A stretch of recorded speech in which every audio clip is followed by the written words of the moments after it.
It's been an early and a bountiful monsoon in Rajasthan, 62% more rain than normal. And the worst affected areas are areas like Jalore, Chittorgarh, South Rajasthan, Banswara, Tonk, also East Rajasthan. So, heavy flooding has led to a lot of, in fact, near mishaps in Jalore. A car got stuck in an overflowing seasonal river. People had to actually pull it out. They managed to save the driver and the inmates of that car just in the nick of time. In Dholpur, children are being forced to go to school in makeshift rafts. Extremely dangerous for those children, but they're crossing across on makeshift rafts to get to their school, which is on the other side. They've also got a rubber dinghy, and that's how they go to school every day. Some of them wear raincoats and wade through water, carrying books on their heads. And in Banswara as well, heavy rains leading to flash flooding.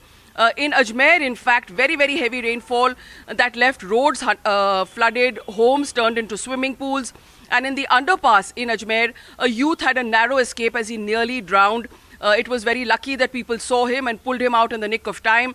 Also in the Dargah area, which is in the hill, the first impact of the fast-flowing water is felt in the Dargah Bazaar area.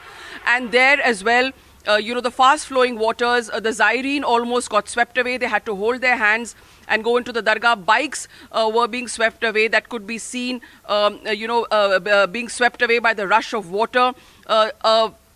Inside the Dargah, a part of the roof collapsed in one of the places where the Zaireen sit. There was water which has been flooding the bus stop as well. And in similar scenes in Jalore and across Rajasthan, seasonal rivers are in spate. In Pali, for example, where there are a lot of dry rivers, suddenly the water started flowing and people could be seen walking across, trying to wade through the water, some of them even carrying their livestock, like goats and sheep, on their shoulders. So seasonal rivers in spate, 60% more rain in Rajasthan than normal. The dams are filling up. That's good news for a desert state. And the Bisalpur, the lifeline of Rajasthan, has got enough water for a year and a half in July itself.